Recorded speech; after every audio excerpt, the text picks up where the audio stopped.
Assalamualaikum warahmatullahi wabarakatuh. Selamat pagi dan salam sejahtera untuk kita semua. Alhamdulillah, senang rasanya bisa bertemu dengan teman-teman peserta pelatihan kepemimpinan nasional. Oke, pada kesempatan ini mohon izin saya mendapatkan tugas untuk berbagi dengan teman-teman tentang energi kepemimpinan. Ini masuk di dalam mata pelatihan agenda 1. Tapi sebelum mulai, saya ingin memperkenalkan diri terlebih dahulu karena seperti kata pepatah, tak kenal maka tak sayang.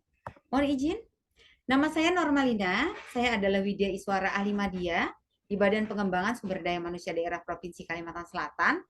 Nah, ini kompetensi kediklatan yang saya miliki. Saya seorang master coach untuk SNLP, yaitu Self Neuro Linguistic Program.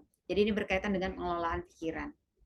Kemudian saya juga seorang trainer untuk membangun karakter, trainer public speaking juga, dan fasilitator untuk komunikasi efektif, fasilitator sekaligus praktisi keprotokolan, dan yang pasti ini di poin terakhir adalah kompetensi yang paling mendukung terhadap tugas dan fungsi saya sebagai seorang fasilitator, khususnya terkait dengan materi energi kepemimpinan, yaitu saya seorang terapis untuk pengelolaan pikiran. Oke, karena waktu kita sangat terbatas, mohon izin kita akan langsung ke materi. Biasalah kalau materi ya, mohon izin teman-teman, walaupun teman-teman di tempat tugas bertindak sebagai pimpinan tertinggi di instansinya, di lembaganya masing-masing, supaya nyaman pembelajaran, saya pengen teman-teman memposisikan diri sebagai seorang peserta, di mana di sini kita semua sama-sama belajar. Oke, agenda pembelajaran kita akan memuat 3 hal.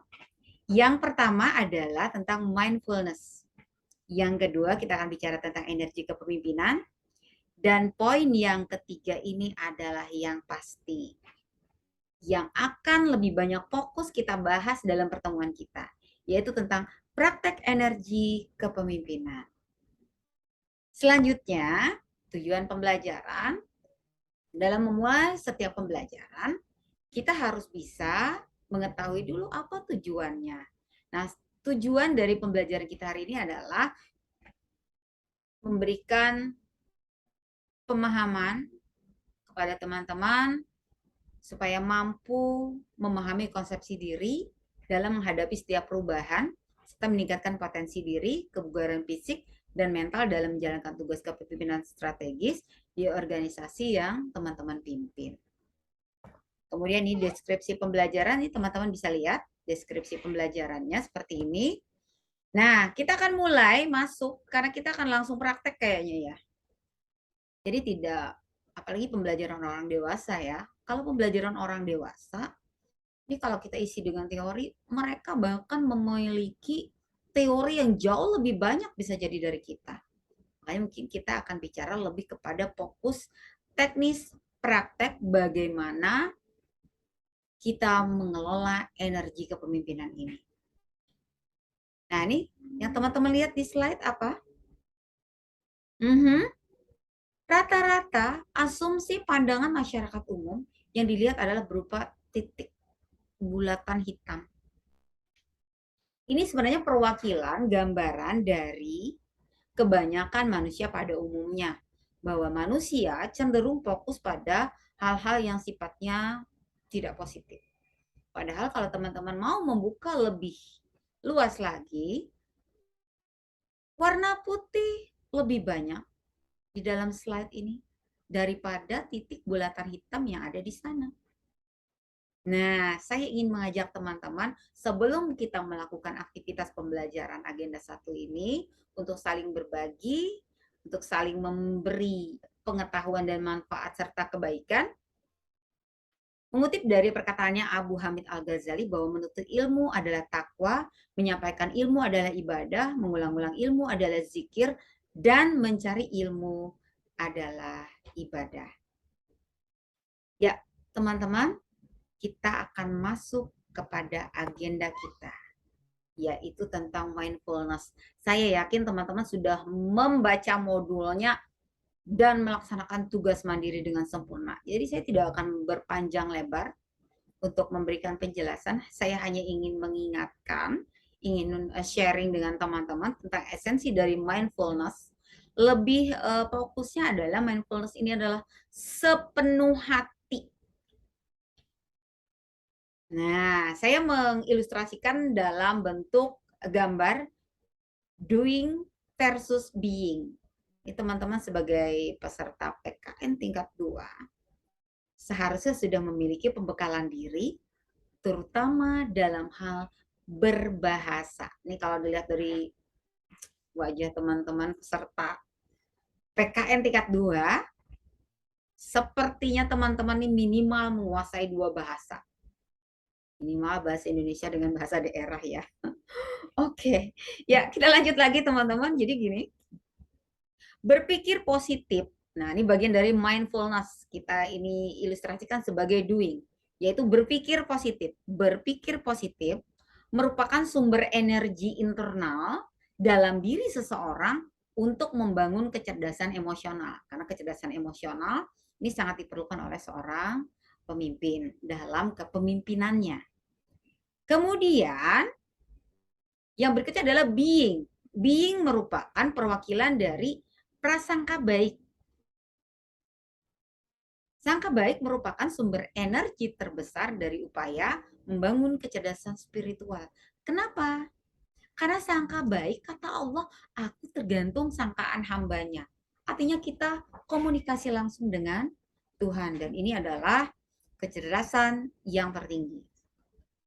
Nah, fokus kepada gambar ini, doing versus being, diilustrasikan, diumpamakan ketika kita mendapatkan sebuah problem atau masalah. Ketika Anda hanya doing, berarti Anda hanya mengharapkan bahwa suatu saat permasalahan ini akan hilang atau berakhir. Dan ketika Anda hanya mengharapkan saja atau doing saja, maka permasalahan tersebut akan Anda bawa kemanapun Anda pergi. Sedangkan kalau Anda memposisikan diri sebagai being, ketika Anda mendapatkan sebuah masalah, dan Anda menyadari serta menerima masalah tersebut sebagai bagian dari kehidupan, maka enjoy saja Anda menjalaninya. Karena hari ini, kemarin, besok, lusa, dan seterusnya, selama kita menjadi makhluk yang hidup, maka dinamika kehidupan akan terus berproses. Silih berganti. Artinya apa? Di being, bagaimana kita menyikapi, menyadari bahwa masalah merupakan bagian dari dinamika untuk menjadi lebih baik lagi. Oke, itu sedikit tentang mindfulness. Kemudian tentang energi kepemimpinan. Energi kepemimpinan didukung oleh energi dalam arti harfiah, dalam pemahaman ilmiah. Ini bisa kita ambil, kalau kita ambil dari secara ilmu pengetahuannya, ini berdasarkan hukum Newton. Nanti pembahasan lebih lanjut akan kita bahas juga. Sedangkan kepemimpinan ini, kepemimpinan itu sama dengan komunikasi, yaitu apa? Kemampuan untuk mempengaruhi orang lain. Kepemimpinan yang efektif jika dia mampu mempengaruhi orang lain untuk mengikuti apa yang dia ingin lakukan untuk organisasinya. Dan energi kepemimpinan menghasilkan sebuah perubahan. Berikutnya, ketika kita bicara tentang energi, ketika energi ini benar-benar kita kenali, maka akan mampu kita pakai untuk mengenali potensi diri, yaitu mengetahui siapa saya, menjadi pemimpin seperti apa saya, energi apa yang harus saya munculkan. Ketika kita bicara energi, sebenarnya teman-teman, kita hidup di lingkungan yang penuh dengan energi. Dan energi ini akan memberikan pengaruh yang cukup besar terhadap aktivitas kita sebagai seorang manusia. Nah, kemudian konsep untuk kepemimpinan, saya sebutkan tadi sebagai komunikasi. Ketika teman-teman berada pada posisi ini, teman-teman diharapkan memiliki kompetensi sebagai kepemimpinan strategis. Kepemimpinan strategis yang adaptif. Artinya apa? Sudah siap dengan terjadinya perubahan-perubahan baik yang terduga ataupun yang tidak terduga. Ketika teman-teman memposisikan diri sebagai seorang pemimpin, maka teman-teman akan lebih sering berada di atas balkon. Kenapa? Karena pemimpin, dia mengelola, mengendalikan, memastikan jalannya organisasi berjalan dengan baik. Bukan dia sibuk di lantai dasar untuk mengurus hal-hal yang sifatnya teknis, yang terlalu rendah bagi seorang kepemimpinan strategis di level tingkat 2 ini untuk hanya mengurusi hal-hal yang sifatnya teknis. Maka silakan delivery, silakan didistribusikan, didelegasikan tugas tersebut sesuai dengan level kepemimpinannya masing-masing. Kita lanjut lagi. Nah, ketika energi kepemimpinan ini sudah dimiliki oleh seseorang, maka kita akan bisa menemukan makna. Begitu banyak makna kita akan temukan kembali dalam berbagai aktivitas sehingga memberi manfaat yang baik dan luar biasa bagi organisasinya. Kemudian teman-teman, ini fokus yang paling utama dari pembelajaran kita tentang energi kepemimpinan, yaitu praktek tentang energi kepemimpinan. Tapi sebelum kita praktek, kita harus mengetahui dulu keterkaitan dari mata pelatihan integritas kepemimpinan dengan energi kepemimpinan ini. Kalau integritas kepemimpinan, dia bicara tentang soul, maka energi kepemimpinan bicara tentang body. Nah, jadi body and soul. Jadi keduanya saling melengkapi. Ibarat manusia yang hidup, integritas tanpa energi kepemimpinan, dia jadi bayang-bayang. Jika energi kepemimpinan tanpa integritas, dia seperti tubuh yang mati. Nah, jadi untuk menjadi manusia yang utuh, menjadi pemimpin yang seharusnya, yang sebenarnya, maka integritas kepemimpinan dengan energi kepemimpinan harus terkait satu sama lain dan tidak bisa dilepaskan karena mereka saling melengkapi dan saling menyempurnakan. Kita akan langsung pada praktek hari ini, kesempatan yang akan kita gunakan adalah menstimulus hormon bahagia melalui teknik relaksasi. Jadi ada 5 hal yang bisa teman-teman kerjakan untuk menstimulus munculnya hormon bahagia, yaitu hormon dopamin, di mana ketika teman-teman memiliki hormon dopamin yang cukup, maka teman-teman akan nyaman dalam beraktivitas sebagai seorang pemimpin dalam melakukan kepemimpinan sesuai dengan kompetensi yang diharapkan dalam pelatihan ini. Nah, kegiatan yang pertama adalah senyum. Yang kedua tertawa, ketiga bergerak, kemudian dibelai, dan bernyanyi. Karena waktu sangat terbatas, kita akan coba dulu untuk senyum. Jadi untuk teknik relaksasi yang bisa menghasilkan hormon bahagia, senyum itu harus benar.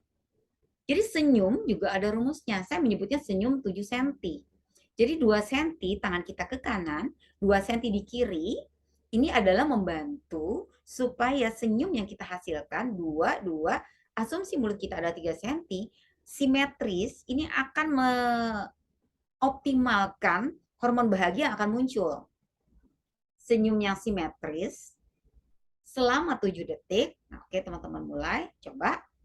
1, 2, 3. Oke, mengapa perlu 7 detik kita senyum yang simetris untuk menstimulus munculnya hormon bahagia? Karena ternyata dari hasil sebuah riset bahwa senyum yang mampu menghasilkan hormon dopamin atau hormon bahagia tadi, dia memerlukan waktu 7 detik untuk sampai ke titik pusat di mana hormon bahagia tersebut berada.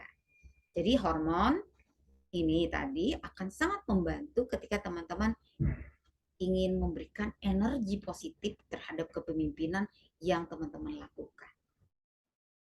Jadi, untuk teknik relaksasi yang pertama, kita mulai dengan senyum. Nanti setelah break, kita akan coba dengan teknik relaksasi yang lain melalui gerakan dan lain sebagainya. Oke teman-teman, mungkin itu dulu yang bisa saya sampaikan. Banyak sekali hal-hal yang ingin saya sampaikan, tapi karena keterbatasan waktu, nah sebelum menutup sesi pembelajaran kita di sesi pagi ini, kita akan mengukur kebermaknaan pembelajaran melalui metode scaling. di mana teman-teman akan saya bantu hipnosis, akan saya bantu untuk masuk ke dalam gelombang alfa, di mana gelombang teman-teman merasa nyaman, merasa tenang, merasa senang, dan merasa bahagia untuk beraktivitas sebagai seorang manusia. Oke, sudah siap? Ya, terima kasih. Itu saja yang bisa saya lakukan, yang bisa saya bagi dengan teman-teman. Sebagai penutup, saya ingin menyampaikan mengutip perkataannya Imam Syafi'i bahwa ilmu bukanlah sesuatu yang dihafal, tetapi yang bermanfaat. Ketika teman-teman menjadi seorang pemimpin, jangan takut dengan munculnya pemimpin-pemimpin lain. Justru kepemimpinan itu dinilai berhasil ketika teman-teman berhasil menghasilkan, memunculkan, melahirkan banyak leader-leader yang lebih sukses dari teman-teman sekarang ini.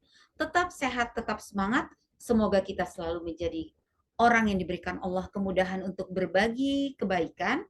Semoga kita semua tercatat sebagai penuntut ilmu, karena teman-teman menuntut ilmu balasannya adalah surga. Terima kasih, mohon maaf atas segala kekurangan, terima kasih atas segala perhatian. Akhir kata, walahul muwafiq ila aqwamit thoriq. Wassalamualaikum warahmatullahi wabarakatuh.